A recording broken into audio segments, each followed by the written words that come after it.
প্ৰতিশ্ৰুতি দিছিলোঁ যে আমাৰ অঞ্চলত আমাৰ বিটিআৰত শান্তি আমি কঢ়িয়াই আনিম। সেই প্ৰতিশ্ৰুতিটো আজিৰ তাৰিখত বাস্তৱত পৰিণত হৈছে। গতিকে ইয়াৰ যোগেদি আমি ৰাইজক আকৌ এটা মেছেজ দিব বিচাৰিছোঁ, চাওক আমি শান্তিৰ কাৰণে, একতাৰ কাৰণে, উন্নয়নৰ কাৰণে আজি এই সন্ধিয়া পৰত আমি গোসাইগাঁও টাউনত এটি শোভাযাত্ৰা আমি বা পদযাত্ৰা আমি উলিয়াইছোঁ। আৰু এইটোৰ দ্বাৰাই নিশ্চয় ৰাইজে গম পাই যাব যে সঁচাকৈ ইউপিপিএল দলে আমাৰ চৰকাৰখনে ৰাইজক আমি ভাল এটা পথেৰে লৈ যাব পাৰিছোঁ।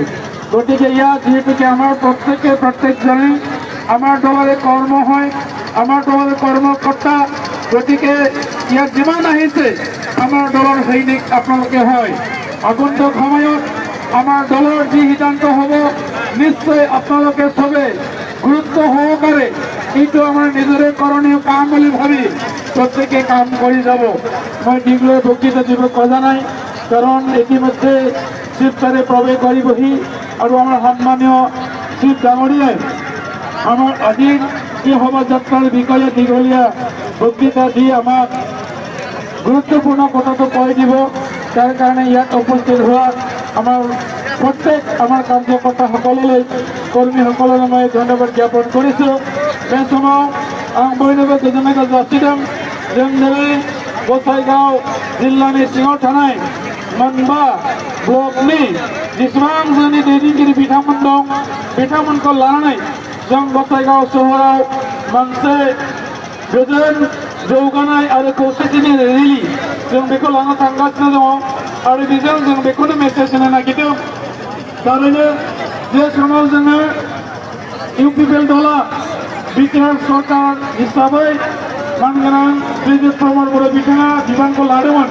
लाखांनायनि उनाव जे बाथ्राखौ जोङो रायजोफोरनो प्रतिश्रुति होदोंमोन, खोथा होदोंमोन, बाथ्रा होदोंमोन जे जोंनि सरकार फैनाय लोगो लोगो ओनसोलाव जों गोजोन थासारि होगोन, जोंनि गेजेराव अनलायनाय जों लाबोफिनगोन आरो बयनिबो फारफ्रोमबोनि जायगाफ्राव ओनसोलफ्राव जौगानायनि खामानि मावगोन।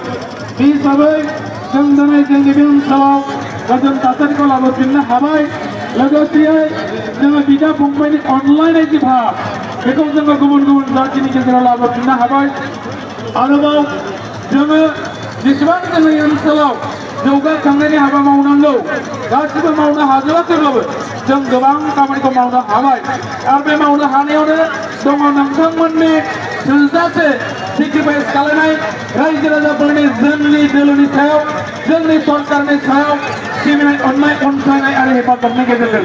बेनिखायनो आङो बयखौबो खावलायबाय, जोंनि जे हानजा सुरनाय जोङो जोबोद आब्रुथि आरो डिसिप्लिनै बेखौ खालामनाय जागोन। बयबो जाहाथे आब्रुथिखौ, डिसिप्लिनखौ नोजोर होनानै मोजाङैनो जोंनि बे हानजा सुरनायाव बाहागो लानायजों लोगोसे जाफुंसार होनो हायो बेखौ आङो बयनिसिमबो खावलायनानै दोनखानाय जाबाय। এইখিনিতে মই এটা অনুরোধ কৰিব বিচাৰিছোঁ, আজি এই পদযাত্ৰাত প্ৰথমতে আমি শৃংখলাবদ্ধভাৱে আমি যাব লাগিব, আমি ডিচিপ্লিনভাৱে আমাৰ এই পদযাত্ৰাটো আমি সম্পূৰ্ণ হোৱালৈকে আমি চবে মানি চলিব লাগিব, যাতে আমাৰ দলৰ যিটো শৃংখলা, আমাৰ যিটো নীতি আদৰ্শ এইটো যাতে আমাৰ এই পদযাত্ৰাৰ যোগেদিও ফুটি উঠে। গতিকে আপোনালোকৰ আকৌ এবাৰ ধন্যবাদ জ্ঞাপন কৰি মোৰ বক্তব্যকে আমরা ধন্যবাদ। সকলকে আমার মাননীয় এমএলএ মহোদয় আমার লগত আজি বহুত আমার বিজেপির নেতৃবৃন্দ উপস্থিত হব পারি। ना सारा माला सफैनांगौ जाखो मानसिफ्रा दर्शन जाबाय फैब्लानो गिदिंनानै আমার অশোক ক্ষেত্রে